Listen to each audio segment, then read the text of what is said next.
IT sector में सबसे बड़ा पीई करेक्शन। क्या अब पैसा लगाने का सही समय है या अभी और गिरावट आएगी? दोस्तों, अगर मैं आपसे कहूं कि भारत का सबसे मजबूत सेक्टर, जिसने पिछले 20 सालों में करोड़ों निवेशकों को अमीर बनाया, आज वही सेक्टर निवेशकों को सबसे ज्यादा डराने लगा है।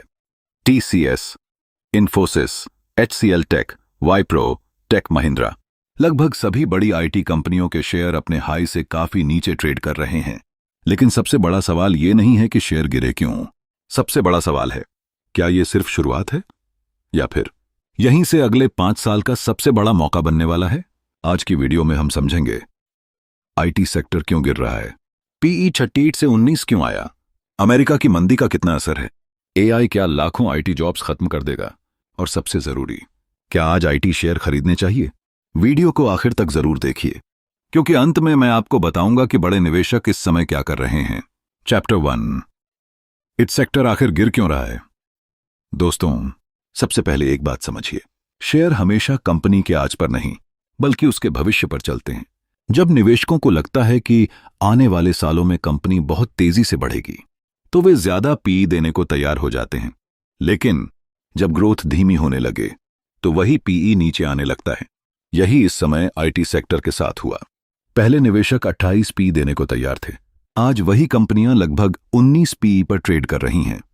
यानी कंपनी खराब नहीं हुई, लेकिन निवेशकों की उम्मीदें कम हो गईं। इसी को कहते हैं पीई करेक्शन। अब सवाल उठता है, उम्मीदें कम क्यों हुई? इसके पीछे 5 बड़े कारण हैं। पहला कारण, अमेरिका की कमजोर अर्थव्यवस्था।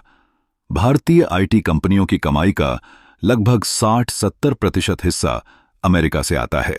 अगर अमेरिका खर्च कम करेगा, तो सबसे पहले आईटी प्रोजेक्ट रुकेंगे, यानी नई डील कम होंगी, नई भर्ती कम होगी, कंपनियों की कमाई पर दबाव आएगा, और यही आज देखने को मिल रहा है। दूसरा कारण, कंपनियां खर्च कम कर रही हैं कोरोना के समय। हर कंपनी डिजिटल बनने की दौड़ में थी। Cloud, cyber security, digital transformation, हर जगह भारी खर्च हुआ। लेकिन अब अधिकांश कंपनियां कह रही हैं, पहले जो सिस्टम बनाया है उसी का इस्तेमाल करो, नई परियोजनाएं बाद में करेंगे। इसका सीधा असर भारतीय आईटी कंपनियों पर पड़ा। तीसरा कारण, आर्टिफिशियल इंटेलिजेंस, एआई ने पूरी दुनिया बदल दी है। जो काम पहले 10 इंजीनियर करते थे, अब वही काम 4-5 लोग और एआई मिलकर कर रहे हैं। इसका मतलब कंपनियों को उतने लोगों की जरूरत नहीं रहेगी। यही डर निवेशकों को सता रहा है। लेकिन क्या एआई पूरी आईटी इंडस्ट्री खत्म कर देगा? इसका जवाब वीडियो के आगे मिलेगा। चौथा कारण, हायरिंग में कमी। अगर आप पिछले कुछ सालों का डेटा देखें, तो बड़ी आईटी कंपनियों ने हायरिंग काफी कम कर दी है। कई कंपनियों ने फ्रेशर हायरिंग भी घटाई। इससे निवेशकों को संकेत मिला कि आने वाले समय में ग्रोथ धीमी रह सकती है। पांचवां कारण, पीई करेक्शन। दोस्तों, यह सबसे महत्वपूर्ण कारण है। कोरोना के समय आईटी कंपनियां बहुत महंगी हो गई थीं। कुछ कंपनियां अपने ऐतिहासिक पीई से भी काफी ऊपर ट्रेड कर रही थीं। ऐसे में जब ग्रोथ सामान्य हुई, तो पीई वापस नीचे आ गया। इसे कहते हैं वैल्यूएशन नॉर्मलाइजेशन, यानी शेयर जरूरी नहीं कि खराब हो, लेकिन अगर बहुत महंगा हो, तो वह बिना खराब खबर के भी गिर सकता है। ट्रांजिशन। अब सबसे बड़ा सवाल, क्या आईटी सेक्टर खत्म हो गया या इतिहास खुद को दोहराने वाला है? यहीं से शुरू होती है कहानी का सबसे दिलचस्प हिस्सा। दोस्तों, अब तक हमने समझा कि आईटी सेक्टर क्यों गिरा, लेकिन अब सबसे बड़ा सवाल है, क्या आईटी सेक्टर का गोल्डन एरा खत्म हो गया है या फिर इतिहास खुद को दोहराने वाला है? इस सवाल का जवाब जानने के लिए हमें पिछले 25 साल पीछे जाना होगा। आईटी सेक्टर का इतिहास, साल 2000। पूरी दुनिया में .com बबल फूटा। हजारों टेक कंपनियां बंद हो गईं। निवेशकों का अरबों डॉलर डूब गया। उस समय भी लोगों ने कहा था, अब आईटी सेक्टर कभी वापस नहीं आएगा। लेकिन उसके बाद क्या हुआ? टीसीएस, इन्फोसिस, एचसीएल टेक, वाइप्रो, इन्हीं कंपनियों ने अगले 15-20 साल में निवेशकों को कई गुना रिटर्न दिया।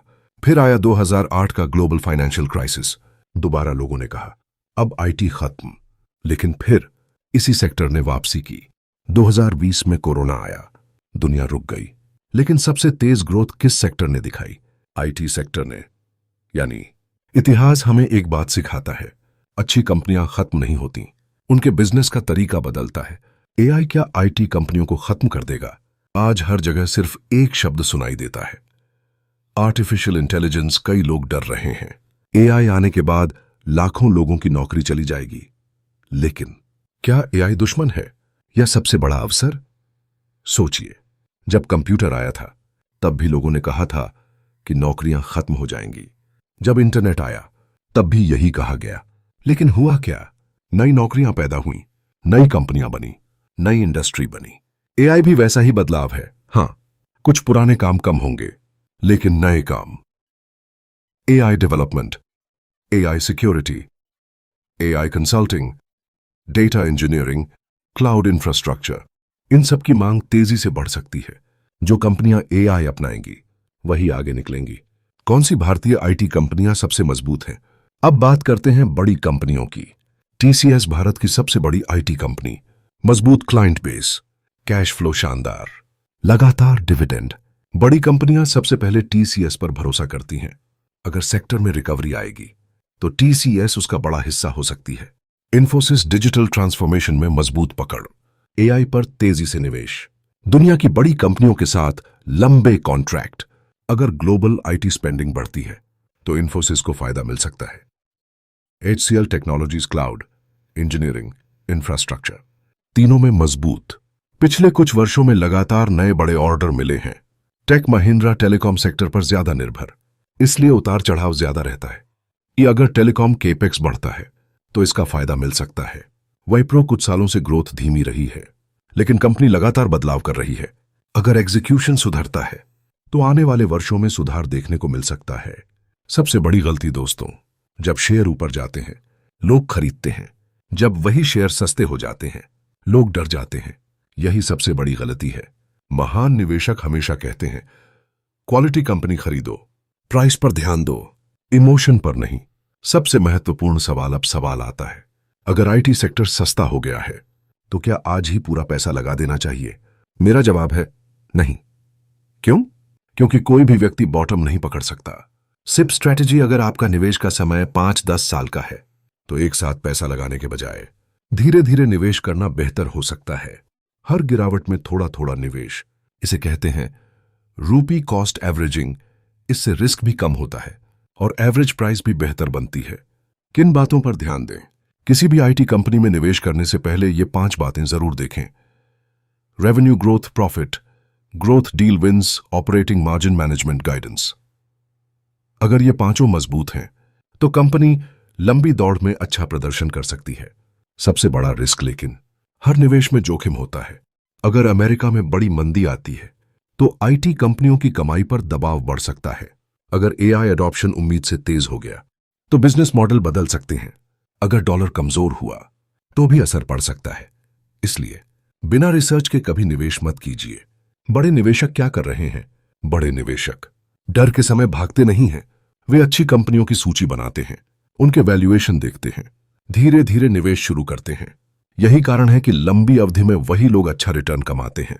फाइनल कंक्लूजन तो दोस्तों, आज हमने समझा आईटी सेक्टर क्यों गिरा, पी 38 से 19 क्यों आया, एआई का क्या असर होगा, अमेरिका की इकोनॉमी क्यों महत्वपूर्ण है और निवेशक को क्या रणनीति अपनानी चाहिए। याद रखिए, शेयर बाजार में सबसे ज्यादा पैसा उन लोगों ने कमाया है जिन्होंने डर के समय धैर्य रखा। लेकिन हर गिरा हुआ शेयर अच्छा निवेश नहीं होता। हमेशा मजबूत बिजनेस, मजबूत मैनेजमेंट और उचित वैल्यूएशन पर ध्यान दें। कॉल टू एक्शन, अगर आपको यह वीडियो पसंद आया तो वीडियो को लाइक जरूर करें। चैनल पर पहली बार आए हैं तो सब्सक्राइब करके बेल आइकन दबा दें। कमेंट में जरूर बताइए आपके हिसाब से टीसीएस, इन्फोसिस, एचसीएल टेक, वाइप्रो या टेक महिंद्रा में से अगले 5 साल का सबसे मजबूत आईटी शेयर कौन सा हो सकता है और क्यों। अगली वीडियो में हम आईटी सेक्टर की हर बड़ी कंपनी का फंडामेंटल एनालिसिस, वैल्यूएशन और टारगेट ग्रोथ सिनेरियो विस्तार से समझेंगे। धन्यवाद, मिलते हैं अगली वीडियो में।